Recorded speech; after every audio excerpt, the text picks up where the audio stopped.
A lot of the different questions that I often get asked in the writing coaching that I do, or in the comments or questions section of many of the courses that I teach, kind of boil down to really one big question, which is essentially, how do you pull all of the disparate and distinct pieces of a story together into a coherent whole when you are in the process of inventing and creating the story in the first place?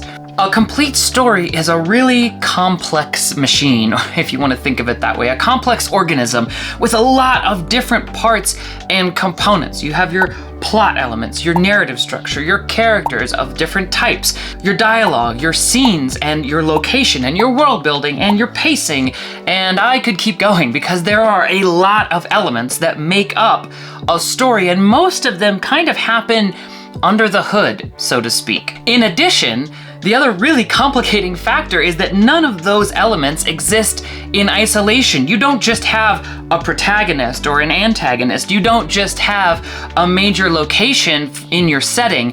You don't just have an element of plot or an event that happens. All of those things exist in relationship to and interdependence with all of the other elements. The personality and drive of your protagonist will have a big influence on the nature of the plot and the events of the story. The plot and the events of the story will have a big influence on the locations and the setting where the story is actually playing out and taking place. The various elements of your setting will have a heavy influence on the tone and maybe the themes of your story. And as your themes and tone become clearer, they will have a big influence on the secondary characters and the rest of your like all of the things connect to all of the other things. And when you begin to clarify or change any one element, kind of inevitably the other peripheral or connected elements also need to change. And keeping all of those things in a correct balance and relationship to each other, especially if it's the first book you've ever written, can be incredibly overwhelming and complicated. As of right now, as I'm filming this video, I'm currently working on books 7, 8, and 9 to finish my Far Shore Chronicles series. And those stories are kind of being told within a context that is pretty well established at this point. I have clarified and developed out and fleshed out all the major characters. The setting and location has already been explored and pretty well defined. I know the plot arc that I'm following as we're finishing out a story that has been building over the previous 6 books. So it's a lot easier as of now for me to jump in and just continue telling the story with the characters in the places that I have already developed. But when I was beginning that process 3 years ago, none of those things existed. And it's easy to forget, I think, as fans and readers, when we read a great story, it feels so complete and coherent. It feels like itself. Like those characters are who they are, and they would have to be that way. It seems inevitable that they would be the ways that they are because we're so familiar with them. You know, the places that the stories take place in are so well developed that you couldn't almost imagine them being any different than they are. But you have to remember that no story just emerges sort of whole cloth from an author's mind. None of the elements of a story ever existed before that author began to invent and create them. And in that process of invention and creation, I don't think there has ever been a story told that went from nothing to its final form just like that, in one go. There was nothing, and then boom, here's everything. It's always an iterative process. You begin with some elements that are clear, that you know, that you're excited by, that you're inspired by, but then you always have to do a process of developing and adding and refining and subtracting and taking away and iterating around the pieces that you do know to fill in the pieces that you don't know yet, in order to get to the point where you have a complete and coherent story world and story fabric to tell. That process of iteration and creative development is one that you kind of begin to develop your own instinct for as you repeat the process of planning a book, writing a book, revising a book, and then moving on and doing it again. But earlier on in your writing career, when you're just starting out and you don't have that experience yet, like I said, it can be really overwhelming. So that's why I have decided to start this new Story from Scratch series, because even as I am working on finishing the final 3 books of my existing series, I'm already working on the development process of my next series that I'm going to start writing after this. Because, like I said, that process of iteration and development takes time, and I don't want to get to the point where I need to sit down and write book one, and then I'm scrambling to fill in everything that I need for the story as I'm trying to write it and maybe trying to hit a deadline. So I'm already working on developing out the whole details and the broader framework of this next series, which I'm going to be writing as soon as I'm finished with this one. And I thought, what better time to sort of chronicle and share and invite you into the process of developing a story from almost nothing to fully fleshed out, bit by bit, and kind of walk you through my process of what order I tackle things in and how I work at that process, so that by the end of this series, I don't know exactly how many videos it's going to end up being by the time it's all said and done, probably quite a few, you will be able to have followed along the process from, like I said, nothing to fully featured, finished story with all of the elements that I think are needed to begin at least diving into the writing process, already then fleshed out and in place. And I think hopefully it will serve as an interesting and an entertaining and also very informative series. So here in the very first video of this series, part one, I want to kick things off with the place that all story concepts begin, which is the question of sort of where do you start? What do you root your creative development in? I actually have a whole video on developing story ideas and story concepts, which I will link and put a little card on for if you want to go watch that more in depth. So I won't be exhaustive, but to sum up, I think all stories begin with either a person, a place, or a premise in mind as the sort of genitive point that the rest of the story develops out of. The very first book I ever wrote, the one that I wrestled with and spent almost 15 years starting over with and beginning new drafts with, because it was the story I was dying to write, but also it was the story that was teaching me how to write and well and do this whole process that I'm trying to describe and invite you into, because it was so overwhelming and complicated that it took me 15 years, and I don't want it to take 15 years for you. Fire in the Dawn, the first book in the Twin Skies trilogy, which I have since actually unpublished because I'm working on revising it, because like I said, I learned a lot in that process, and I'm looking forward to going back and updating it and kind of making it all that it could have been, which I got close but didn't quite get in the first version of writing it. That story started with a person. The main character, Kairi Nakania, the sort of prince in exile, the last surviving heir of a fallen house who was living as a peasant, almost a slave in the city that his family once ruled, living in hiding because the tyrant who had usurped the throne and, executed his entire family for standing against him would have happily executed him too if he had ever discovered him or found him. Like that idea, this character, it was the thing I started with. I knew him, and I knew kind of his journey and the things that he wanted and the challenges that he faced. I had more clarity about him as a character than I did about pretty much anything else. And in fact, the world of Tira that he lives in and exists in changed a lot through the various iterations of telling the story. He didn't change a ton. A little bit, but not much. But the world, his world, and the plot and all of the other elements of the story evolved and developed a lot, but he was my starting point.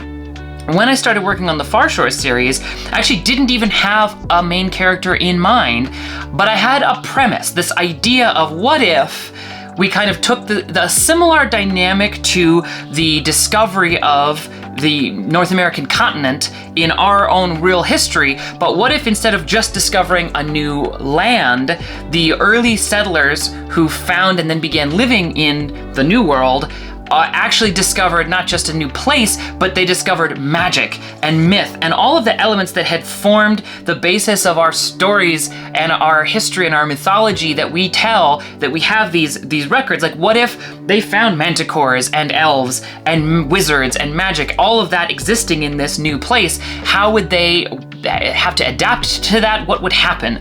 That premise was the starting point for that series for me, and I didn't even really have a character or a lot of of place details. I just had that idea. And as I began writing, then the character of Charity very quickly asserted herself into the story, and I kind of was off to the races from there. So in my first book, I started more with a character, a person. In my main current series, The Far Shore Chronicles, I started with a premise. In my new series that I am planning out, which I am currently, at least as a project name, calling the Cartographers Guild, I'm starting more with a place than anything else. I have a concept that I'm really interested in, and I think will form a really cool foundation for a story and a whole world, and that is the world of Kolvara.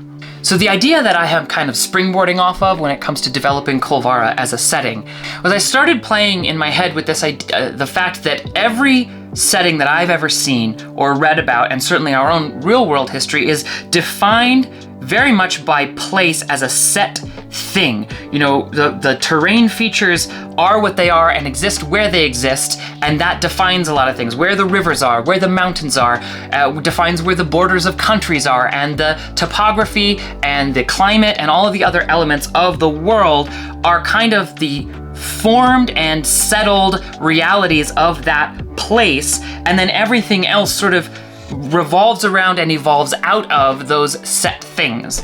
So I kind of started playing around with this idea of, like, what if that wasn't true? What would a world be like where the things we take for granted as givens aren't givens?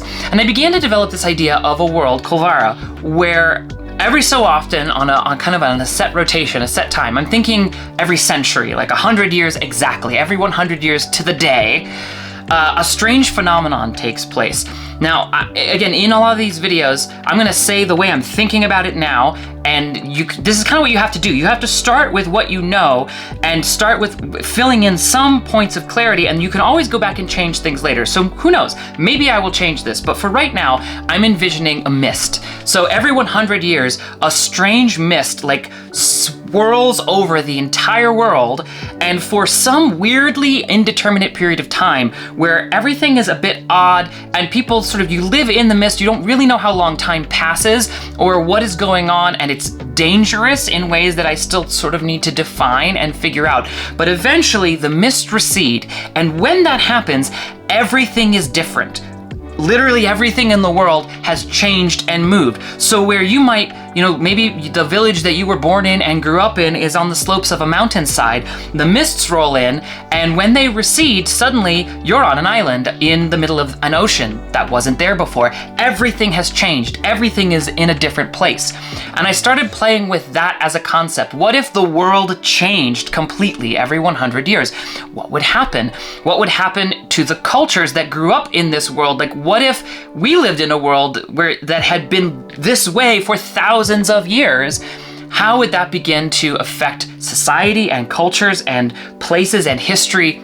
And why is that going on, and so on? So that's my sort of starting point. I have a place in mind. I have this world, and it's really interesting because given that it is a world that is defined by change more than consistency, it's gonna be really fun, I think, to take that as a starting point and then begin to develop out the societies, the cultures, the settings, but that's all world building. And we'll talk a lot about, I'll have multiple videos about different elements of the world building. I have a lot of proto ideas, but I don't wanna get into them or this video will get too long. We'll start developing some of that stuff out. But the bigger and more interesting question to me, because I don't know the answer yet, and you'll get to discover the answer with me, is that's great as an idea. I think that's a really cool idea, especially for a fantasy setting. I've never seen anything quite like that as a setting, as a world to exist in.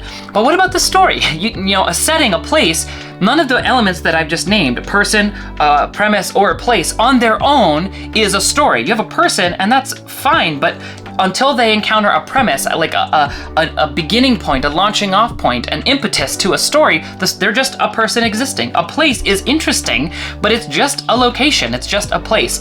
It's not until you begin to combine multiple elements, a person and a in a place with a premise that you start to have a story. So I don't have those yet, and it's going to be really fun and interesting to chronicle the process of how I work at beginning to flesh out a protagonist, beginning to articulate a plot line, beginning to develop a broader cast of characters. And yeah, I'm going to need to do some good work to form up and formalize this interesting setting of the world of Kolvara, some of the rules that define it, some of the rules that kind of define the gods, the cosmos, how magic works, the cultures that exist and have developed out of this odd dynamic of, every 100 years, everything changes, and why does it change, and how does it change, and what impact does that change have? But then making sure that it's not just sort of a thought exercise, but that it becomes a story as soon as possible by grounding a character centrally into that world and giving that character a clear motivation and a drive and creating plot and stakes that I think will be fun and compelling and sort of balancing all the different elements of a story as they begin to emerge. So if that sounds interesting to you, make sure you subscribe to the Story Castle channel. Make sure you hit the notifications button for lots of fun discussions about storytelling, deep dives and analysis of your favorite books and movies, and more entries in this Story from Scratch series to come.